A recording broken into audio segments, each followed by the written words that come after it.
Hello বন্ধুরা, তোমরা সবাই কেমন আছো? আশা করছি সবাই খুব খুব ভালো আছো। আমি ভ্রামণী, আমার আরেকটি ব্লগে তোমাদের সবাইকে অনেক অনেক স্বাগত জানাই। তো আজকে হলো বুধবার 14 তারিখ, আর আজ আমার বোনের ছেলের মুখে ভাত। আমি যেহেতু আসতে পারিনি, আমার মেয়ের পরীক্ষা, আমি বিকেলে যাব, ওই জন্য বলেছিলাম সবাইকে যে ভিডিওগুলো করে রাখিস, ওগুলো আমি ইউটিউবে আপলোড দেব। তো এখন আমার ঠাকুমা আশীর্বাদ করছে পুচকুকে, পাশে আমার লাল পাঞ্জাবি পরা আমার কাকু বসে আছে, আর ওর মানে বাচ্চাটার দাদু, নিজের বাড়ির দাদু, মানে আমার বোনের কাকা শ্বশুর, ওনার কোলে রিমন আছে।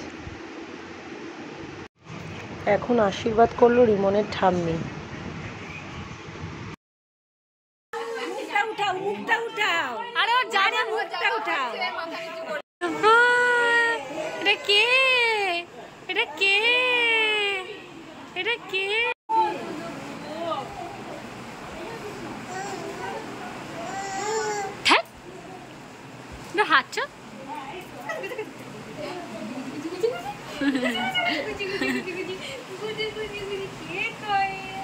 হাত সরো, এই যে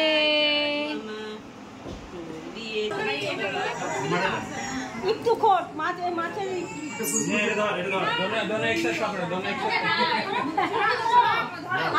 হাতটা ধর ওর হাতটা নিয়ে ধর।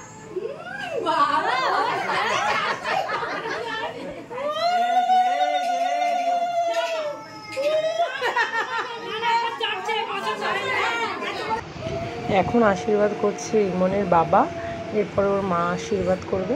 আশীর্বাদ পর্বটা এখনও শেষ হয়নি, ওটাই চলছে। আর বাচ্চাটাও অস্থির হয়ে পড়ছে গরমের মধ্যে।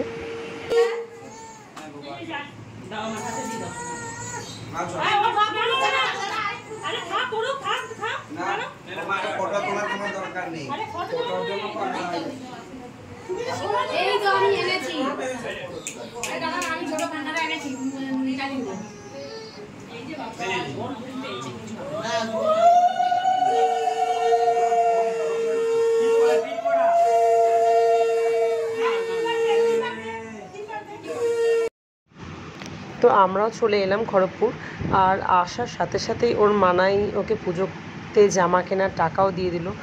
এইগুলো না একটা সত্যিকারের একটা আলাদা আনন্দ। ছোটোবেলায় যখন কেউ পুজোতে জামা কেনার টাকা দিত, কিংবা ঘুরতে এসে কেউ টাকা দিত, এগুলো একটা আলাদাই অনুভূতি হতো, আলাদাই আনন্দ হতো। আমার মেয়ে আবার কেউ টাকা দিলে আবার তাকে সাথে সাথে প্রণাম করে। এই যে চলে এসেছি, বোনের ছেলের অন্নপ্রাশন আজকের থেকে অনুষ্ঠান, সবাই গেছিলো, আমি যেতে পারিনি কারণ আমার মেয়ের পরীক্ষা ছিল। আর আমার মেয়ে এই যে এখন শুয়ে আছে, আমি আন্টি মাম্মা তিনজনে শুয়ে আছি, গল্প করছি। তোদের এসির থেকে আমাদের এসিটা ভালো। হ্যাঁ জানি, তোরা বেশি পয়সা দিয়ে কিনছিস, আমরা কম পয়সা দিয়ে কিনছি।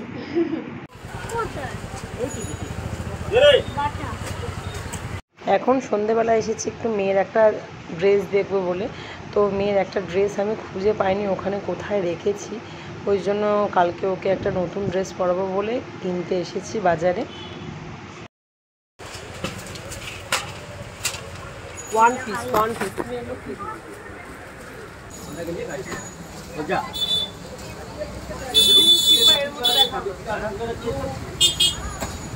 রেয়ান ছিল মোবাইল দেখতো।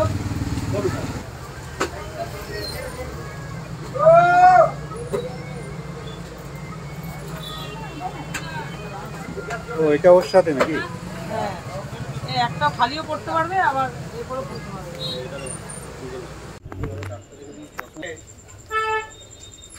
আর দেবে না কিন্তু। হ্যাঁ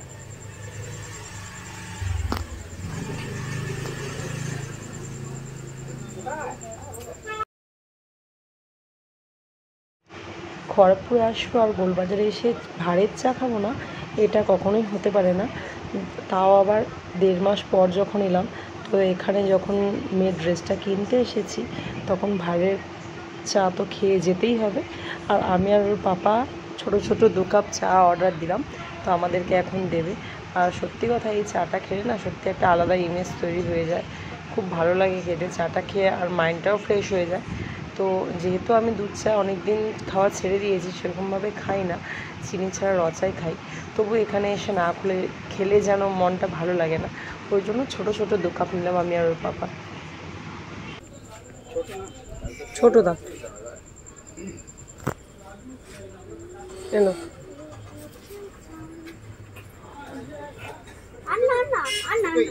হ্যাঁ হ্যাঁ দুটো।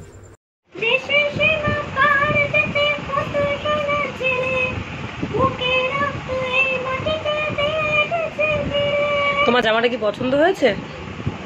তোমার তো এখন আমরা যাব হচ্ছে রূপাদের বাড়িতে। আমার মাম্মা ঘরেই থাকবে, ও যাবে না। তো এই যে চলে এলাম, আর অনন্যার কোলে আমার বোনের ছেলে আছে, আর ওর বড় মেশোকে দেখে কি হাসছে, খালি ওর কোলে যাবে আর খালি তাকিয়ে তাকিয়ে হাসছে, কিন্তু আগে সেইভাবে ঠিকঠাক দেখেনি।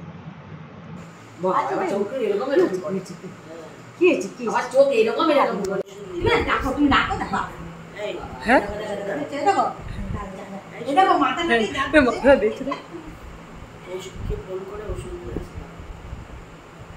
এত রোগা, ভগবান! কি রে, তোর মা কি সব খেয়ে নিচ্ছে নাকি রে? কি বলছে? কি বলছে? এই যাজবে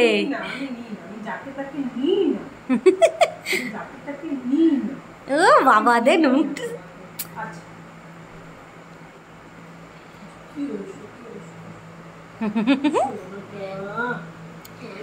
রিমন রিমন দিদি ভাইয়ের মতো মুড়ি বাচ্চাই থাকবে।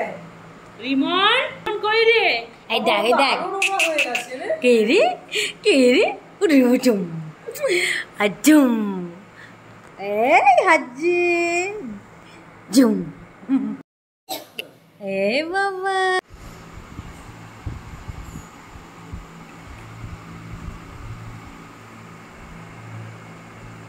অঞ্জনকে মাছ দিস না, মাছ খাবে না অঞ্জন। এবার তো এখন আমরা খাওয়াটা সেরে নিচ্ছি, আর আজকের মতো ভিডিওটা এখানেই শেষ করছি। দেখা হবে আবার পরের ব্লগে নতুন কোনো ভিডিও নিয়ে। তোমরা সবাই ভালো থেকো, সুস্থ থেকো। আজকের মতো টাটা। সবাই ওকে আশীর্বাদ করো যেন ও খুব খুব ভালো থাকে, সুস্থ থাকে, আর বড় হয়ে একজন মানুষের মতো মানুষ হয়ে উঠতে পারে।